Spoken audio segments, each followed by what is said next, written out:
So ladies and gentlemen, good afternoon. For the purposes of the recording being made, my name is Antoine Lévesque. I'm a research fellow for South Asia here at the IISS in London. Today we meet to discuss Pakistan's new government and look at the opportunities and challenges. During the course of the summer, Pakistan's successful general election led to the formation of a government by Prime Minister Imran Khan. This is a moment of opportunity for Pakistan. A perceptive onlooker of Pakistani affairs, who is actually in this room, asked me a few days ago what sort of an opportunity was knocking for Pakistan, and indeed for its well-wishers. Was it one which election cycles ordinarily bring to any country with a representative government, or something larger, an aggregation of favourable circumstances making up something of a once-in-a-generation opportunity? There are no simple answers to those questions, not least because these are early days. We are still within the first 100 days of this government. But enough is known about Prime Minister Khan's priorities and indeed the stakeholding of his government to warrant a detailed look at elements of continuity and change for the country. Our discussion today is intended as an all-round look at the sort of agency and indeed the sense of opportunity which Prime Minister Imran Khan's government can bring to bear on key challenges, old and new, which Pakistan faces. This matters because expectations in Pakistan and elsewhere are high. With your help in the discussion, I hope we can also draw out some of the early whole-of-government perspectives for the country. This strategic outlook is the difference an organisation like the IISS seeks to bring to discussions about country-specific matters beyond narrow policy-driven approaches. But to set the terms of our conversation today, I'm really delighted to introduce our panel of experts on Pakistan. I'm particularly and personally delighted that they have accepted to speak today to ensure that their discrete contributions add more to the sum of their parts. With this, and without further ado, let me introduce our first speaker, Dr. Matthew McCartney, Director of South Asia at the University of Oxford. Matthew, you have 7 to 8 minutes, after which our two other speakers will take over, and we will proceed to discussion within about 25 minutes. Matthew, the floor is yours. Welcome again. Many thanks, Anton. So Pakistan's economy has been bubbling along at about a bit more than 5% GDP growth per year over the last few years. This growth is broad-based, the agriculture, industry and all services all growing. Pakistan's growth has now been consistently equivalent to or even faster than countries that have long been perceived to be more successful than Pakistan, such as Thailand, Malaysia, South Korea, Vietnam, Turkey and Egypt. This growth has been broadly inclusive by various measures of poverty that show that Pakistan's poverty rate has halved since about 2000. Inflation is slightly higher than may be desirable, 5 or 6%, but shows no signs of acceleration. This is not surprising. Pakistan, which might be a surprise, we may characterise Pakistan's state as being a warrior state, as being a failed state, as being all sorts of things. But whatever we characterise its state as, it's had a remarkably stable economy over the last 70 years. According to World Bank data, Pakistan has not had a recession since at least 1960. It's had 5% growth since independence, which maybe bizarrely makes Pakistan one of the world's more stable economies. So a kind of bizarre disconnect, apparent political instability, but remarkable stability of the real economy. So the first thing I would characterise Pakistan's economy as, it's stable. It's also rather a fragile economy, whether we consider macro balances or the balance between consumption and production. Pakistan consistently consumes more than it produces. It consistently invests more than its economy is capable of generating through savings, through tax revenue. So Pakistan for decades has been structurally dependent on external flows from the rest of the world. 2018 is quite staggering. Pakistan's exports were much less than half its imports, 24 billion to about 55 billion, giving it quite an enormous trade deficit. And this is one of the big worrisome indicators of fragility. Pakistan does manage just about pay for that big deficit through remittance inflows, through foreign direct investment and through portfolio flows. Its foreign exchange reserves, about $16 billion, are not really enough. Compare that to hundreds of billions of dollars in India, not enough to offset that very large trade deficit. In Pakistan's budget deficit is large and has been growing over the last year or so. So I would say, something Antoine asked me to mention, that some sort of deal with the IMF is likely. This has been a recurring feature, trade deficit, budget deficit, Pakistan being unable to take remedial steps necessary and turning to the IMF to assist it to do so. Likely, but not guaranteed. There are some grounds for optimism. Pakistan's tax revenues are about the highest they've ever been in the last 30 years. There are a lot of quiet but cumulatively successful reforms conducted by the last government to raise tax revenues, so reducing concessions, cutting rates, reducing various tax dodges, have been successful in mobilising tax revenue. The deficit, although it's large, is largely accounted for by development spending, by increases in development spending. The infrastructure that the last government, Muslim League government under the Sharifs, was largely successful in providing. They managed to hold down subsidies and other forms of current expenditure and expand development expenditure. Pakistan's government debt is also relatively under control. It's quite considerably less than economies such as India, Sri Lanka and Egypt.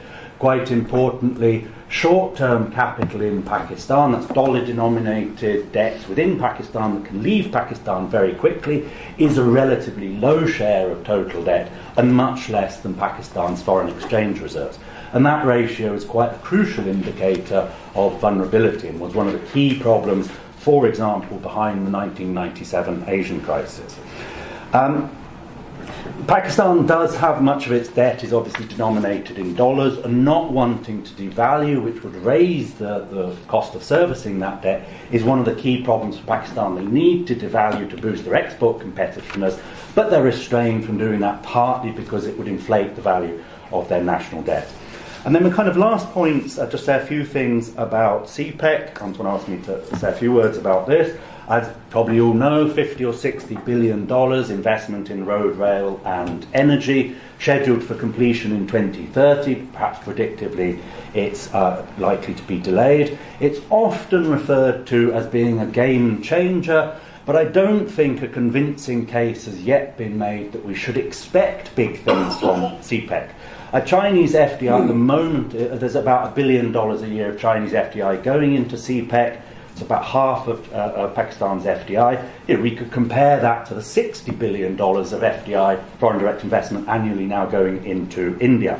CPEC is scheduled to build about 1,800 miles of railways. It's quite a lot by Pakistan's recent experience, but India built more than double, or rehabilitated more than double that amount of roads in the 2000s with its Golden Quadrilateral highway investment project. So it's not a particularly, I'm not yet convinced it's a particularly, we should expect big things. Also, is it really going to benefit Pakistan? I think one of the problems here, we lack studies. I mean, there's a huge number of economic studies of the impact of big infrastructure, a lot of methodologies and lessons that could be taken and applied to Pakistan context, but none of these studies have yet been done for Pakistan. It's often forgotten that yes, boosting transport within Pakistan could make it easier for Pakistani firms to boost output and export, but it would also make it easier for Chinese imports to come into Pakistan. It might make it easier for Chinese imports simply to be transited through Pakistan and then be exported to the rest of the world. We lack really thinking about which of those effects is going to predominate in contemporary Pakistan. There's a lack of studies quantifying the likely impact of these infrastructure changes to other constraints on Pakistani manufacturing, such as the availability of credit, political and other forms of uncertainty, and the lack of education. My last point one of the key things infrastructure can do is generate linkages with the rest of the economy. For example, the cement that's used to build roads, is it being produced by Pakistani firms? Now, here there are some potential problems for Pakistan. There's massive, well-documented, massive overcapacity in Chinese steel manufacturing, and if Pakistan opens up to free trade in that sector, that would prevent, potentially damaged steel production in Pakistan. Cement production has been growing, but there's not a clear study to demonstrate that is being caused by CPEC. And I think quite importantly, I think Pakistan here could learn more closely from the experience of China. China in the 1980s and 1990s had a very clear vision, a very clear industrial policy to make sure the linkages from foreign direct investment were retained within the Chinese economy. And that is not something the Pakistan government yet have a very clear vision about. So I think they can and should learn a lot more from China's own experience with FDI. Thank you. Thank you, Matthew. Our second speaker is Murtaza Ali Shah, Bureau Chief UK and Europe of Pakistan's Geo News. He will speak on foreign policy perspectives of the new government. Murtaza, the floor is yours. Thank you for the chance to speak. Pakistan's new Prime Minister Imran Khan has come into power on the back of a huge goodwill on part of Pakistan's key decision makers.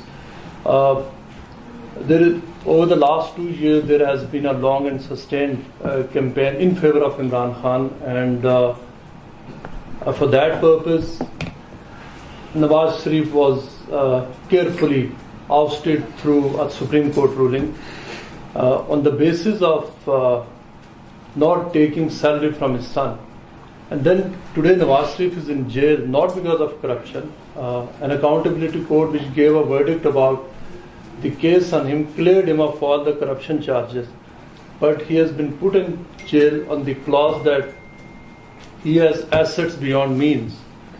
And in that case, the assets part hasn't been determined, that what actually asset is and against what it has been measured. But he is in jail, and he was put in jail just 2 weeks before the elections happened. It is widely believed in Pakistan, and it is seen that all of this happened to facilitate Imran Khan's victory and to bring him into power. United States issued a press statement after Imran Khan became Prime Minister, in which it made a mention of the restrictions that they were placed on media in terms of not talking about what was actually happening in Pakistan, but international press discussed that and highlighted actually how the whole victory of Imran Khan was facilitated. But now here we are, he is there. The purpose of telling you this detail was to explain that Imran Khan has a huge opportunity. It is probably for the first time that a civilian leader has the full backing of Pakistan's military establishment, Pakistan's judiciary, and Pakistan's media. Media is under actually instructions right now to support Imran Khan, not be critical of him, and he has also asked media to give him at least 100 days and do not criticize him for 100 days, and let's see where it goes from afterwards. It looks like that even after 100 days, the climate that has been created in his favor will continue. But so this offers Imran Khan a huge opportunity to set, the foreign policy narrative of Pakistan and to take Pakistan into direction about which a few points he has spoken. Imran Khan personally does not have any foreign policy experience. During his entire political career, he has mostly spoken about corruption in Pakistan, about 1992 World Cup glory, and about the whole political class being corrupt and how he is going to revamp the society. The only time he has spoken about international relations are when he spoke about international establishment, international conspiracy against Pakistani politics, against himself, and so-called references to, some global conspiracy aimed at destabilizing Pakistan. But now that he is in the government, there are new challenges for him. He immediately after taking oath, he has sobered down. He is no more anti-American. There was a time when he spoke about just shutting down all communication channels with America, shutting down routes. No more talk of that. So there is a reality check on him. But he has huge challenges at hand. Many people believe that Imran Khan, he would like to set the foreign policy theme of the country, but it has already been set in the last nearly a month that he has been in power. Just today, Pakistan's military chief, General Bajwa, is in Beijing, and Imran Khan is in Saudi Arabia. Two key cornerstones of Pakistan foreign policy. And General Bajwa is in China because one of Imran Khan's minister last week spoke against China-Pakistan economic corridor. And the minister said that Pakistan has got a very bad deal out of it, and that Imran Khan's government might, re-strategize and renegotiate the whole CPEC project. And that caused a lot of jitter in Beijing and Islamabad. So the reason why General Bajwa is in Beijing is to actually assuage the concerns of China, which is actually right now providing the whole lifeline to Pakistan's economy through its mega CPEC project. So the Chinese would ideally like to deal with General Bajwa because it is Pakistan's military which has so far ensured that this project, which is actually very critical for Pakistan and the region, that it runs smoothly. And Chinese would probably not believe if a Pakistani civilian leader talked to them and gave them any assurance because of the kind of history that Pakistan has of civilian rulers here today, gone tomorrow.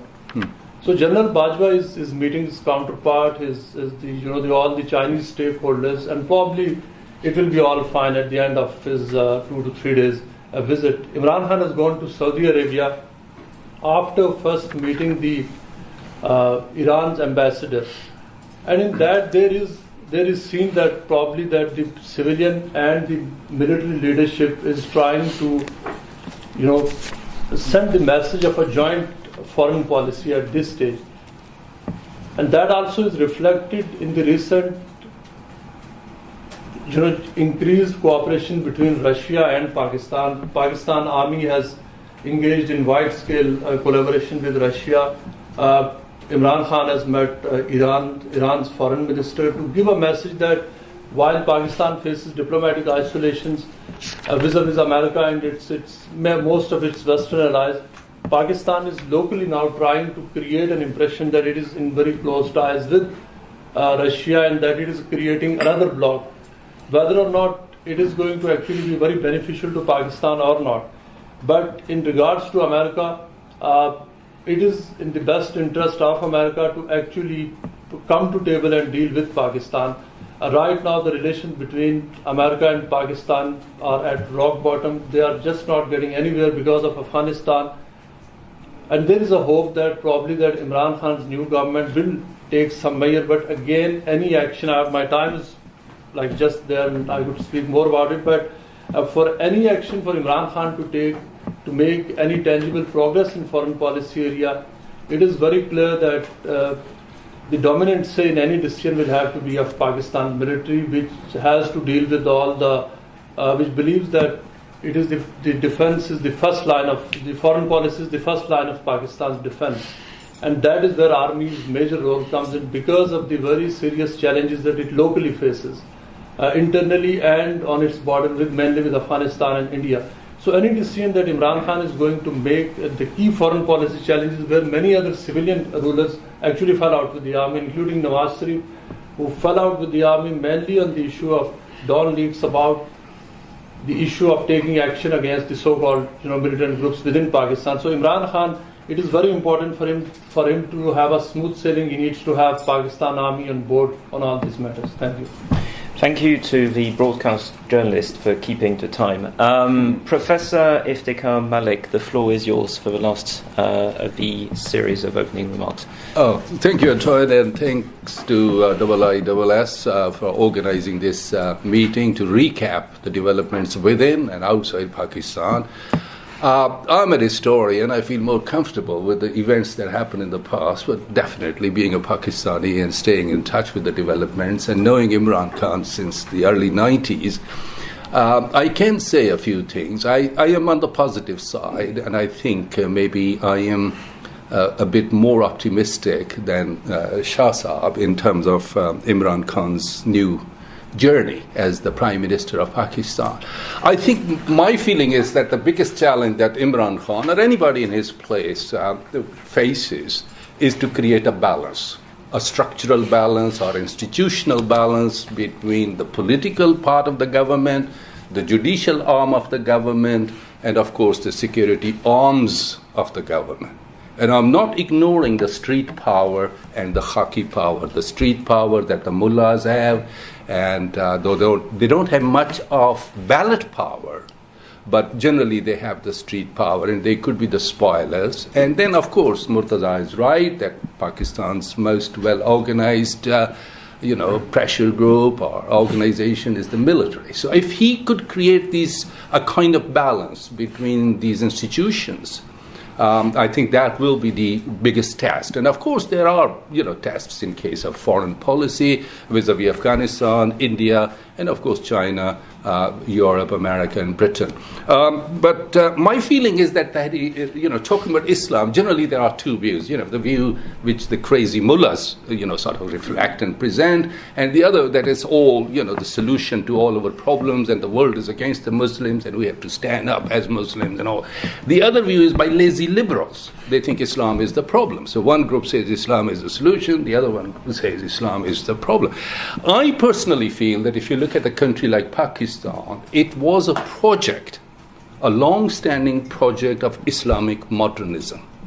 And this is where I think the strength lies for those people, the civil society activists in Pakistan who want to keep this country peaceful, prosperous, forward-looking. And they have to look back at the generation of the 19th century, Sayyid Ahmad Khan, Aligarh, Murtaza Ali, who was talking about women's education, Sayyid Amir Ali, who is buried here, a great scholar.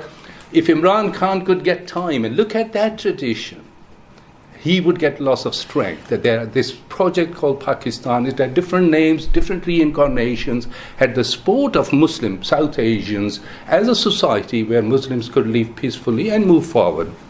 So I think that is something, if that could come into the idiom of the Tehreek-e-Insaf, I do feel that Tehreek-e-Insaf is slightly different. It is a populist movement, but it's mostly young people, lots of women in it. And in diaspora here, I see lots of Pakistani, especially women, supporting Imran Khan, not just because he's a handsome man, but simply they think they have tried Zardari, they have tried the Khakiwalas, they have tried Nawaz Sharif, so he should give a chance. And plus, remember, these people have been supporting Imran Khan for his schools, for his, I visited his hospitals, I visited his university in a far-flung area of Pakistan, it's working well for her. So lots of this support has come from these Pakistani diaspora people. So they are willing to give him a chance, and that's what here in Pakistan. So his following is middle class, is populist, is mostly urban, but it has, support in rural areas, in tribal areas as well. It also has a consensus, anti-corruption, Pakistan should stay together. And it is something that reminds me of how the PPP, the Pakistan People's Party, when it came to existence in 1967, with lots of young people and lots of ideologues coming together. Most of all, I think the analysis we have seen on Pakistan, I know that we focus more on security and all the society it gets ignored in those analyses, but I think there's a very vocal middle class in Pakistan. 50 to 60 million people. I wrote about it in 2010 in one of my books, and now there are people doing PhD on studying this middle class in Pakistan. It's consumerist, but it's very stability-oriented. It appropriates Islam, mostly in a modernist way. Some of them are into piri fakiri kind of Islam, syncretic Islam. So this is a kind of middle class which I think can help Imran Khan in obtaining stability within the country. The third thing that I notice in Pakistan is that ethnic nationalism has been weakened. Look at Pashtunistan. Nobody talks about Pashtunistan. The vocal critics of Pashtunistan are the Pashtuns, Pakistani Pashtuns. And recently, the letters I've been reading and the people I've been talking to after Imran Khan's speech in Karachi, giving citizenship to Afghans born in Pakistan, most of the criticism is coming from Pakistani Pashtuns and Pakistani Baloch. That Balochis are saying that we'll be outnumbered by Pathans. So anyway, I think ethnic nationalism in Sindh, MQM nationalism, and Pashtun nationalism. So this also is a positive development which could help Imran Khan in creating a kind of middle-class oriented, stable, Pakistan. There is an element of ideology, and this is where I want to talk about Islam, that, Islam here could be helpful in the sense because lots of Muslims have been writing about Islam, and they are critical. The way Islam is presented, the way Islam has become a kind of very agitational, sort of practice by many Muslim groups. So I think this is a kind of idiom which has to be developed, which has to be promoted in the Muslim countries. And lots of Muslims are writing about Islam, not in a negative way in diaspora, but within the Muslim countries. I think the other challenges are economy, as Matthew was talking about, and most of all foreign policy. I think US wants to withdraw with honor, with face saving from Afghanistan.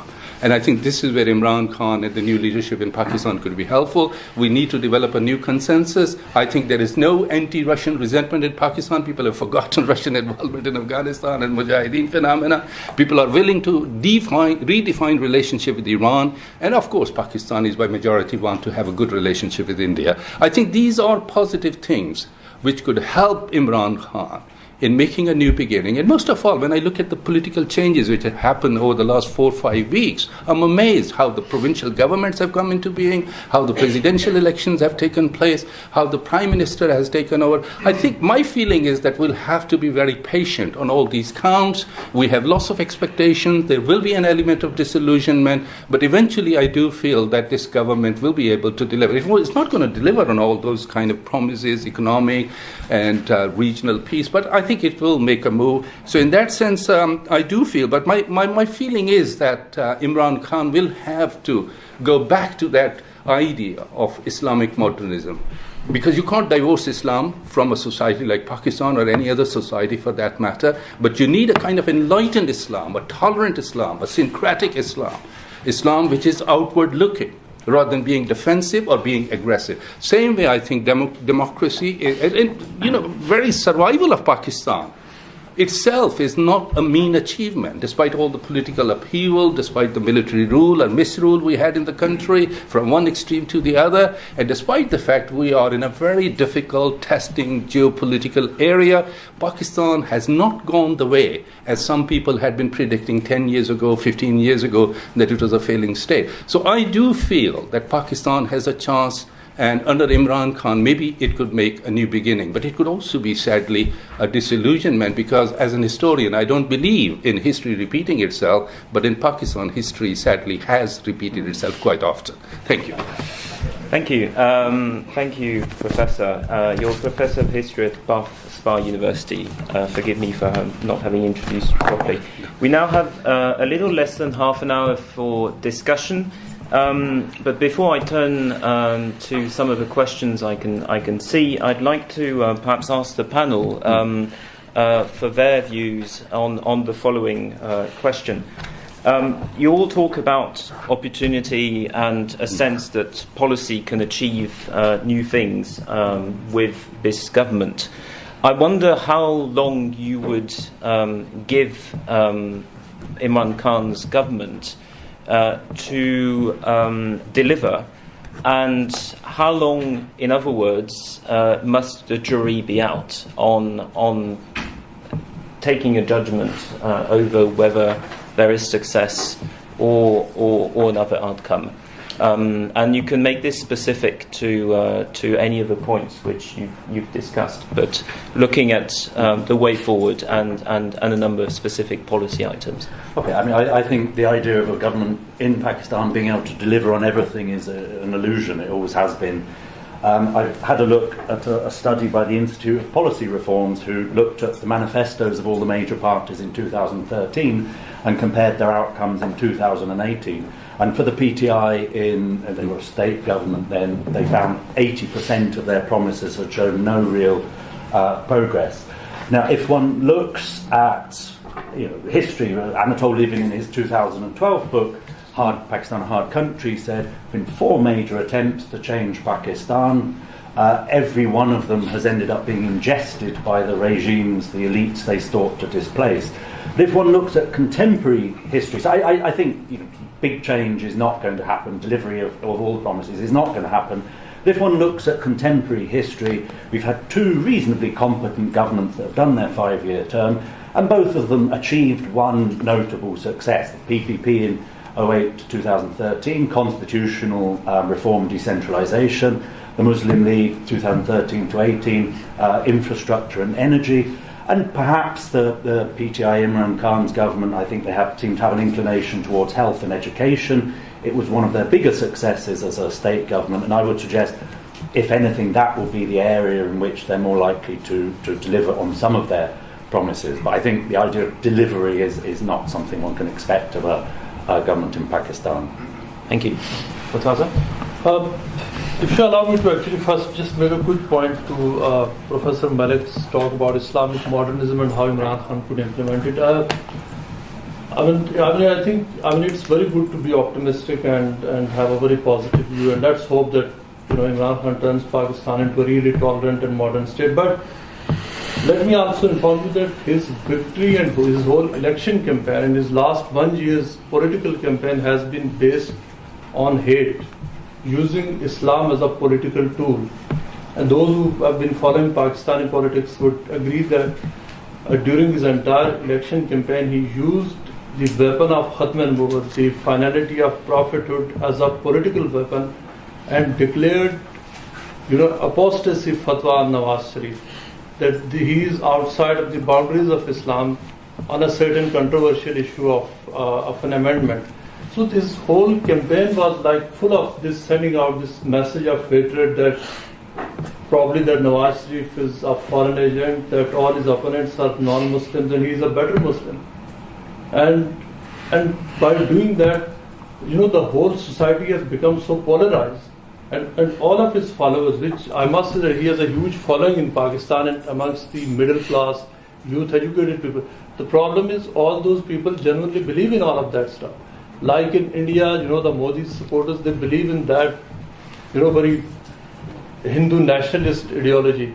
Imran Khan is not, I would say, a religious nationalist. He's a nationalist, but his whole message has been this padded with this whole campaign was literally using television to issue, the kufr declaration and opponents. As a result, many of his opponents, including the former interior minister, he was attacked and he was killed.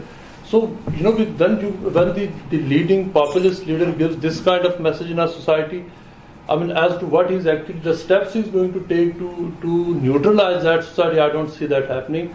It is a very divided society, and now he's being judged against the promises that he made. He has made really, really big promises.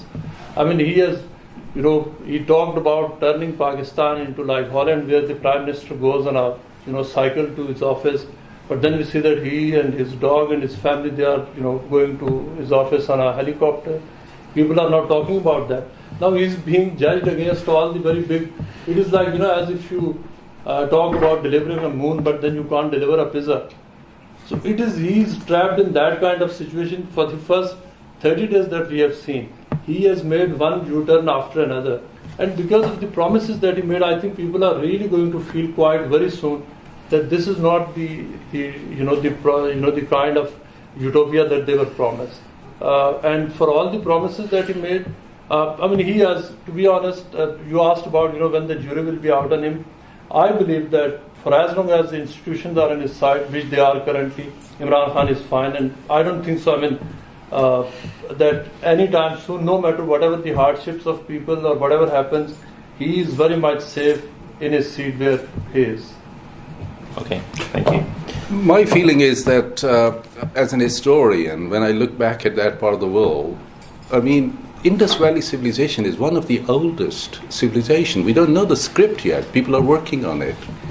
But it is the oldest and the largest ancient civilization. All through our history, we have gone through upheavals. We had invaders from Central Asia. We had invasion from West Asia. We absorbed them.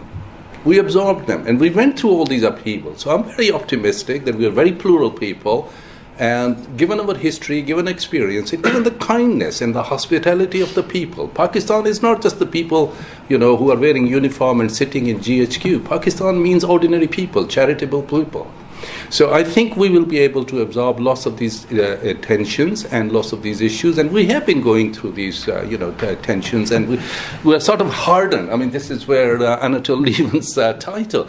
The second thing which encourages me, again related to demographics, that most of this middle class that we have started talking about, I mean, despite that within middle class there is a chattering class, the civil society, which in many cases is not happy with Imran Khan. Okay, because they had their ideal of a very westernized, liberal, detached from Islam kind of leader, and he doesn't fit in.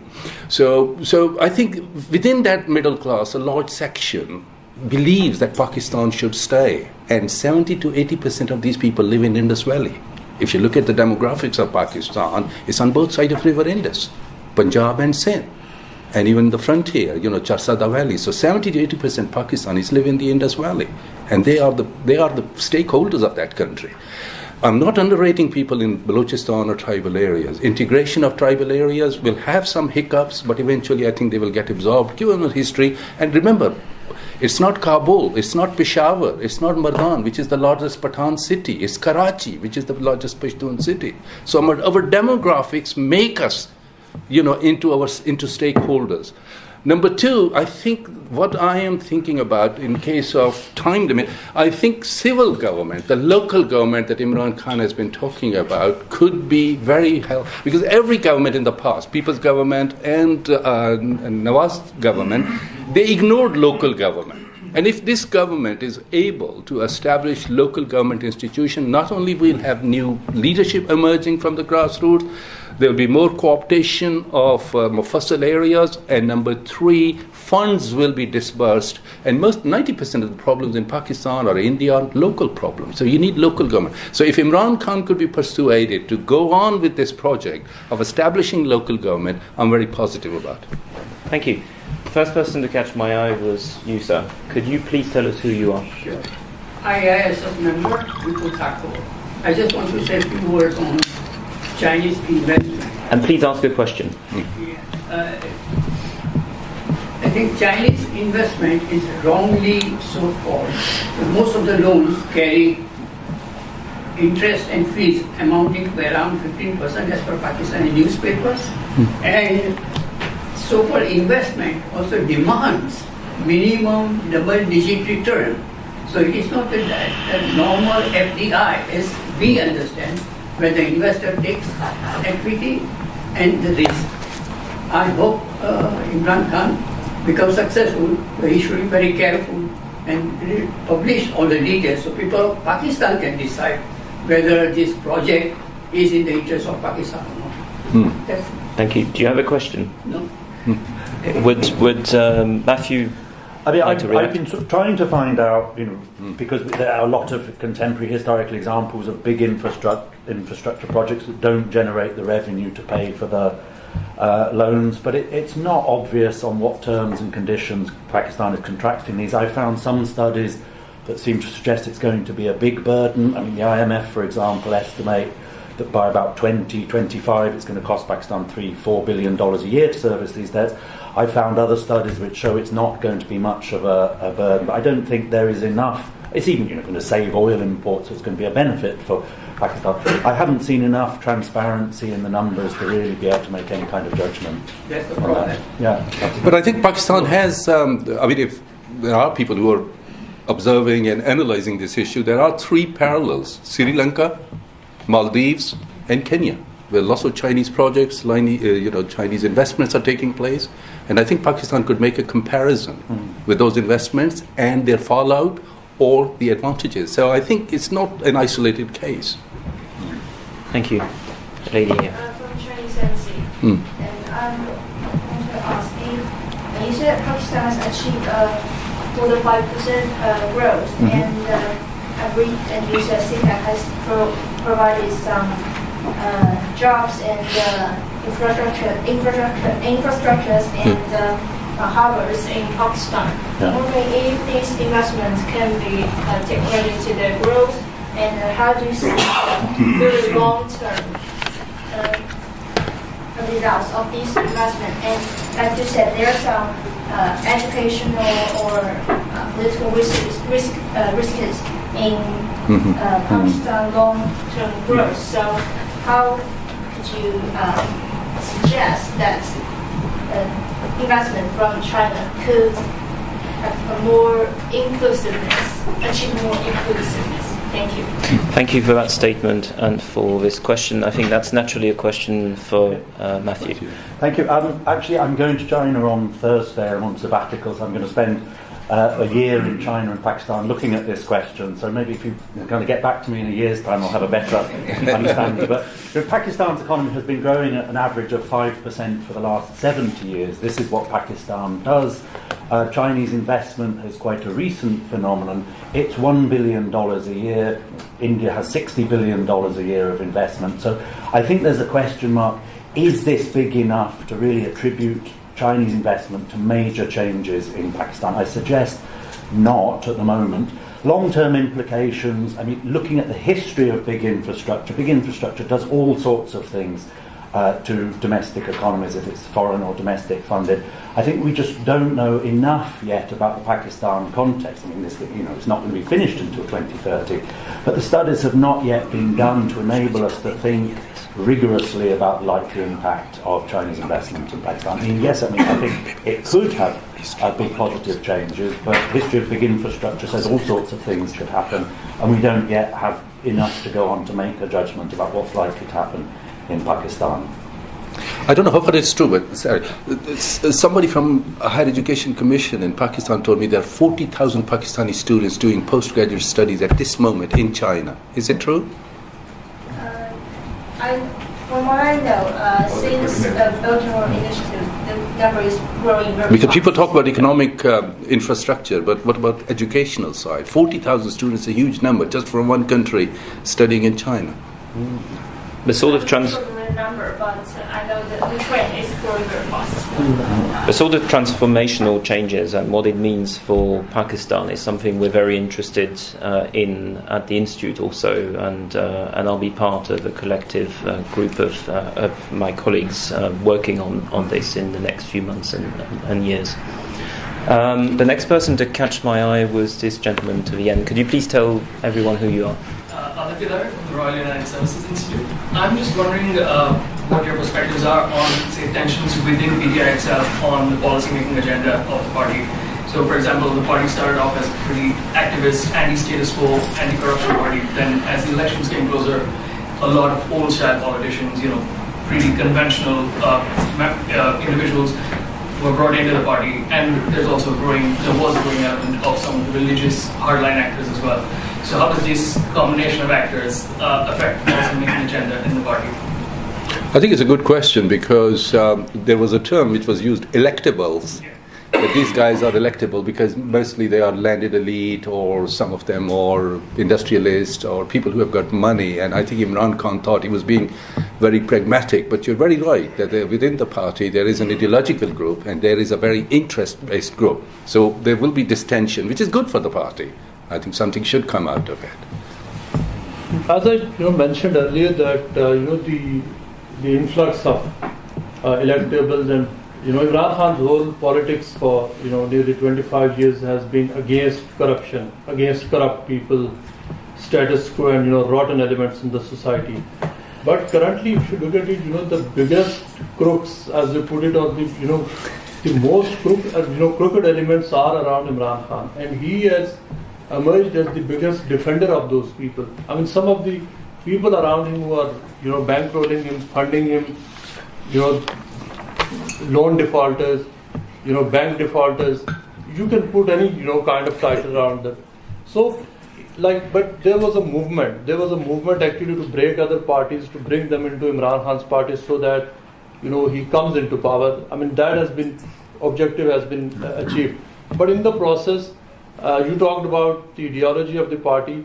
To begin with, it was just a popular movement with big slogans and big promises. It remains that. Other than that, there is. I mean, once you have you then bring on board the very people that you have been fighting all your life. Your ideology is gone with it.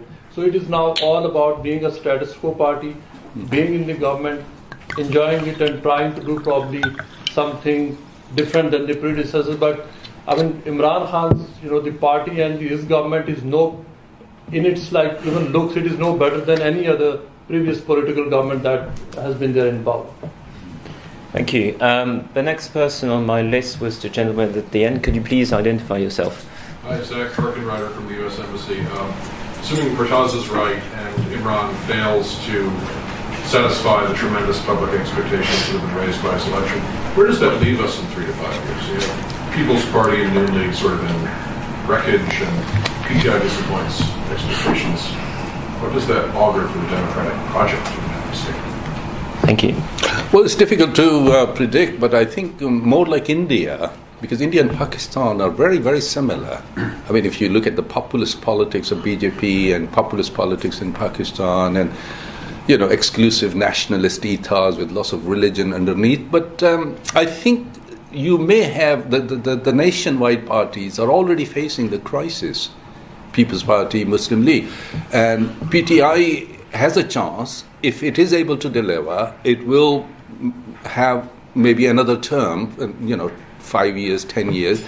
But otherwise, like India, perhaps we'll be stuck with regional parties. But how those regional parties are going to evolve is very difficult to say, because ethnic politics in Pakistan is changing. It's already changing. Look at Karachi, for example. MQM is on the receiving end, and in place PTI and People's Party and other parties have made inroads into Karachi, which is lower middle class movement of Mahajireen, or Urdu-speaking people. Balochistan, I think most of the Baloch don't like militancy. They would like to be part of mainstream Pakistan and get a bigger share of the apple pie. And Iran is not interested in separatism in Balochistan. So I think ethnic parties, no, but maybe personality-based, region-based parties could come in. Yeah, but I think PTI has a chance, because those two national parties are on the defensive, and ethnic parties are also marginalized, whether you look at the Frontier Awami National Party or Baloch National Parties or MQM. Thank you. I have a number of people on my list. I think I saw early on a hand towards the back down there. Maybe not. In which case, I'd like to call on the gentleman towards the door here to ask a question, please. And I'll take a round of a few of them. Yeah, it's a comment if you allow. Please, ever so briefly, please. Okay, thank you very much. I'm Adil Sultan from King's College. I can go on to counter arguments to Murtaza Shah's points, but this is not a forum, and that would reflect the ongoing debate domestically in Pakistan also. But just to bring the facts clearly, Nawaz Sharif was disqualified because of Panama case, not because of Dawn League. And once you talked about, because your speech was totally reflective of kind of it's a military-driven initiative or experiment to bring Imran Khan. I disagree, but I'll not go into those details. But briefly, military in Pakistan has been an important stakeholder because it's been involved in ongoing war and internal bringing stability within Pakistan and confronting the external adversaries also. So how do you expect an institution which is playing so central role, vital role in Pakistan national security to remain completely aloof from what is happening on the political side? But this is a debate, I'm not going to that debate. Thank you. Thank you for that Can I just insight. reply that, throughout I did not mention the military ones. I don't know where you inferred it that I mentioned to the fact that it is probably the military which has been engineering to bring Imran Khan. I did not mention that. Okay, I'm not going to debate. Thank you. I'd like to take a last round of questions and return to the panel for final comments. We are within the last sort of 6, 7, 8 minutes now. And the hands keep coming. Could I please call on the gentleman here first, please? Could you identify yourself? Matthew McCartney from Istanbul, Global Relations Forum. I want to go back to the 5% growth rate, which is a very positive number. I wasn't really aware of it. 2 things. One, how volatile is that? Because the problem with developing economies is really not the average, but the fact that it goes up and down so much with all kinds of political repercussions. So that's a factual question. And the second one is, what drives this 5%? Is it a fast urbanization? Is it export-driven? Hence, if we extrapolate for the next 10, 15 years, do you think we can count on this empirical regularity of 5% going into the next decade? Thank you. The next person on the list is you, sir. Could you please identify yourself? Yeah, my name is Karan Nadeem and I'm the Army and Air Advisor from Pakistan. My question would be from Murtaza and anybody else from the panel if also wants to interject. Foreign policy challenge when you just made a cursory mention of how United States and you made actually a detailed remark about how United States was a respectable, exit from the Afghanistan. The United States kind of had a declining relationship at the end of the last previous government. But with the coming of Imran Khan into power, high-power delegation from the United States did come to Pakistan and they had detailed discussion with the Pakistan civilian military leadership. How do you think that the present government is going to help them find a face-saving or a respectable exit from Afghanistan, given the fact that when the Taliban and the United States are talking directly in Qatar and they are asking for 2 bases of Helmand and Kabul and they want to exit with those two bases, do you think that there can be a Pakistani part that can be played given the fact that they are talking directly? Absolutely. Sorry, can we just hold your response? Do you mind? I'd like to just take the last 3 questions very briefly. Viraj Solanki from the IISS. Hi, sir. My question is on the recent Financial Action Task Force ruling. Does the panel think that Pakistan can pull off its removal from the FATF grey list using the levers that it currently has at its disposal? Thank you. And now to the last 2, the gentleman at the front. Could you please identify yourself? My name is Mehrdad Khansari from the Iranian Center for Political Studies. Reference was made to the fact that Imran Khan is in Saudi Arabia and his meeting with the Iranian ambassador in France. I just want to know that in light of developing trend between Pakistan and the United States and the impending imposition of extra sanctions on Iran, do you see the Imran Khan government tilting towards Iran a little bit more than before? In other words, would there be a better kind of relationship between Iran and Pakistan, and at the same time that bearing in mind that Saudi Arabia is one of the major protagonists against Iran at this time? Thank you. And lastly, the gentleman to the back. Could you please identify yourself? Desmond Bowen, I'm a member of the IISS. I'd just like to go back to your point at the beginning, Antoine.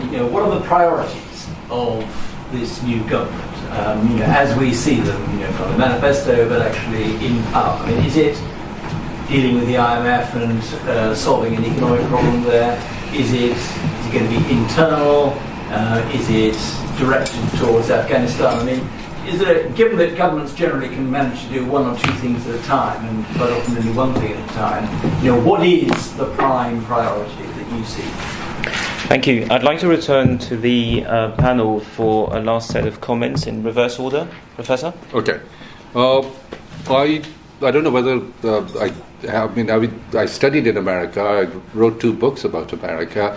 I think my view of American society is totally different from what President Trump has been saying about Muslims, and so I think he has a problem. His administration has a problem in dealing with Muslim communities, and all that. But I do feel that Americans need help in getting out of Afghanistan, which should be the benefit of Afghanistan and the region overall. And I do understand that Americans have long-term interests, especially given the tensions with Russia and with China. So it's a difficult time for America, but it's a testing time for Pakistan. On Iran, I could just simply say that consensus amongst Muslims, not just the Pakistanis, amongst the Muslims, is that Saudi Arabia and Iran cause problems for Muslims everywhere because they both support sectarian parties. Saudi Arabia supports Salafis and Wahhabis, and Iran supports our Shia militant groups everywhere. So I think both Saudi Arabia and Iran will have to undergo major changes if they really want to cultivate good relationship amongst Muslims all over the world, whether those Muslims live here or they live in those Muslim regions. So I think my suggestion would be that Imran Khan met Foreign Minister Jawad Zarif, who was actually Iran's ambassador in Pakistan. But I think Pakistanis generally have tried to maintain equidistance between Iran. I think Pakistan's closer relationship with Central Asia is a third option, which will help us, which will help Pakistan in neutralizing these two antagonists. Saudi Arabia and Iran. They are our friends, but they are sadly antagonists. And sometimes they use our land, Indus Valley, for their own problems, their sectarian geopolitics. So I think we have to be very careful in our relationship with Iran and with Saudi Arabia. But I think we should talk to Uzbeks, we should talk to Tajiks, and we should talk to Turkmens on Afghanistan, as well as on these issues, relationship with Iran. And what about the priority question we heard, for example, at the end? I think priority, my feeling is that Imran Khan, I don't believe in that kind of history, that you could see the whole history in reference to three people, Karl Marx and Bismarck and Hitler. I think I look at the society, I look at the institutions. What I feel is that this middle class, which is emerging in countries like Pakistan, is going to play a very important role in the years to come. And I think it will be interested in institution building. Already we have 182 universities in Pakistan. We started with one.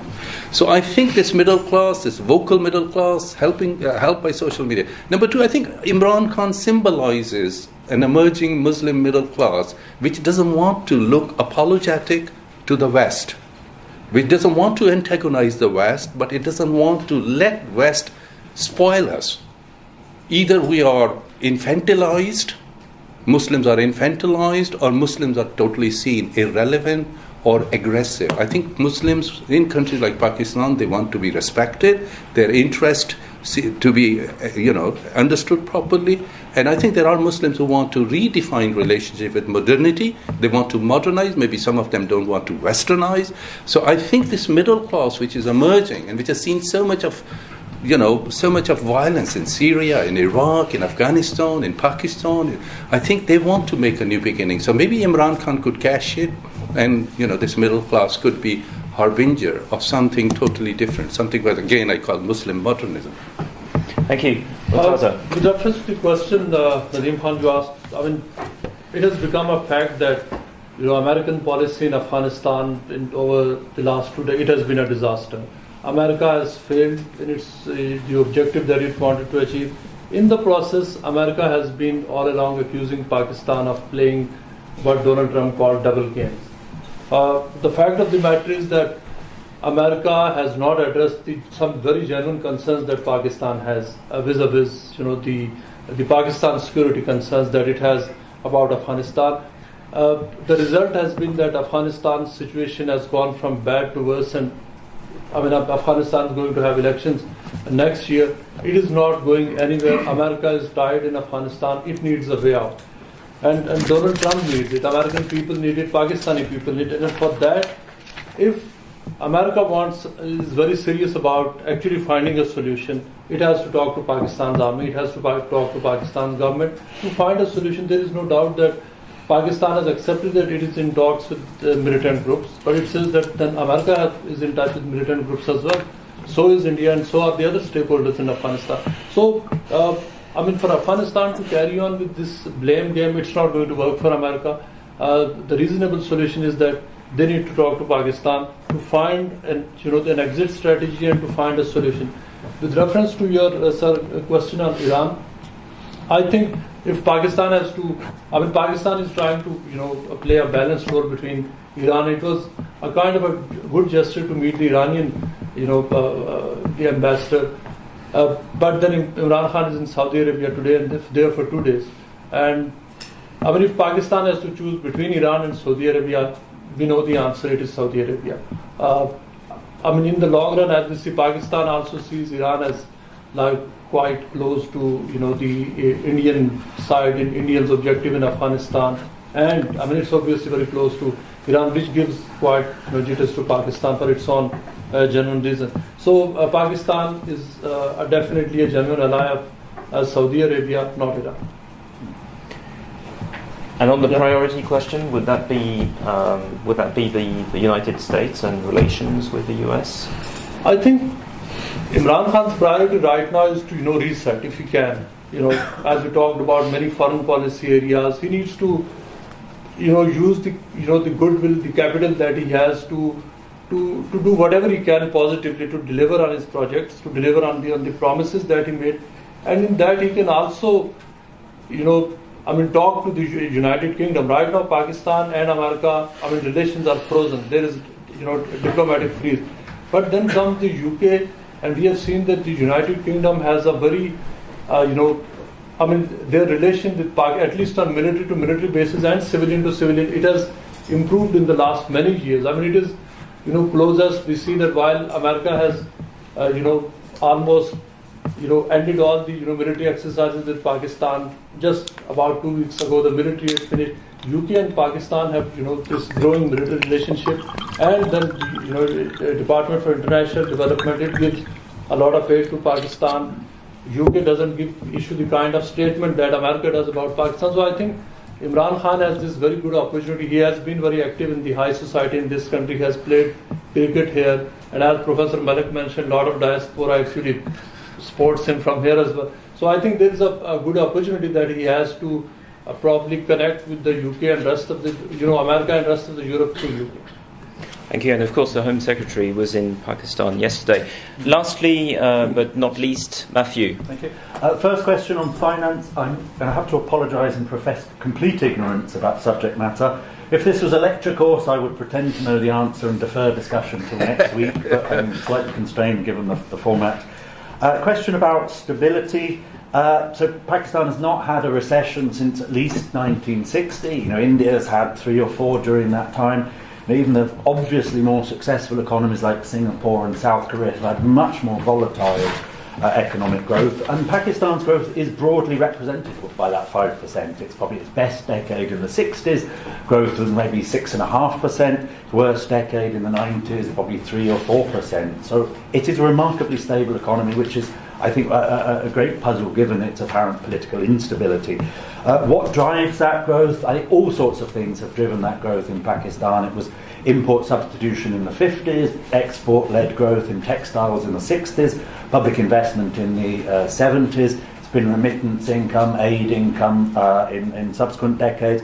Probably the most recent years it's been development spending, but I think typically of all of these growth models, Pakistan has probably lacked some of the capacity and the vision and the political stability to turn those models or those drivers into long-term viable models. So the recent government did boost development spending, but most of that went into a higher budget deficit, which is one of the reasons why Pakistan is now a bit fragile and potentially heading to an IMF program. Thank you. We are over time. My apologies for this. Please join me in thanking our speakers for their excellent remarks and responses to your tough questions. I'm very sorry we did not have time for more to do justice to the wider menu of questions we had in front of us. This is the first of a series of meetings we will be running in the next few months, devoted to the electoral processes which are now ongoing in South Asia. There will be India next year, there will be Afghanistan and a few others. So we look forward to seeing you again in this room to look at those other countries, and of course carrying on the conversation about Pakistan as the government seizes on those many opportunities we saw detailed in front of us today. So again, join me in thanking our panel for a great presentation.